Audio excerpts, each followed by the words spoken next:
A Louisville distillery is about to get even bigger, bringing with it more jobs and a much larger footprint in the NuLu area. WDRB's Joel Skipper shows us the plans in store for Rabbit Hole Distillery in what is just the latest bourbon boom for downtown.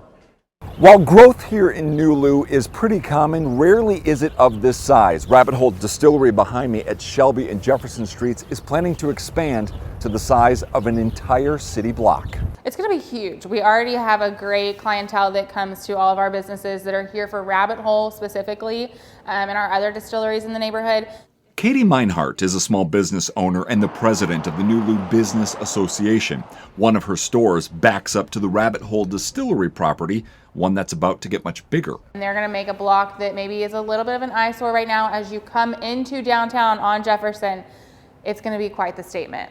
This is what that block looks like now. Most of the buildings vacant with some damaged. It'll go from this to this.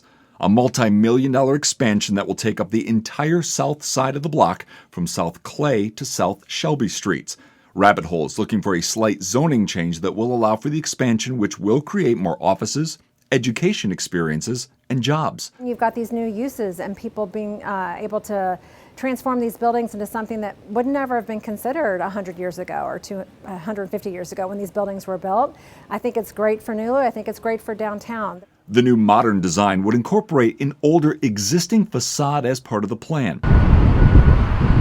It would also change how deliveries are made, making it easier for trucks, since now someone has to stop traffic for products to be unloaded. The Recenter Ministries building next door will be demolished and is moving to a new location near Brook Street. The expansion is just the latest in what is a bourbon boom for downtown, with 10 bourbon or tasting experiences already and 6 on the way, including the recent opening of Bardstown Bourbon Company and Angel's Envy announcing its own large expansion. The uptick to me means that there's actually capacity for more. So I don't think we've seen everything yet, that you get an urban experience that cannot be offered anywhere else in the world. Expanding it and bringing more jobs, more tourism, all of it just betters the neighborhood as a whole, and aesthetically that block is going to be absolutely beautiful. Now, if everything goes as planned, construction could begin on that expansion in October. Reporting in NuLu with photojournalist Neil Johnson, Joel Skipper, WDRB News.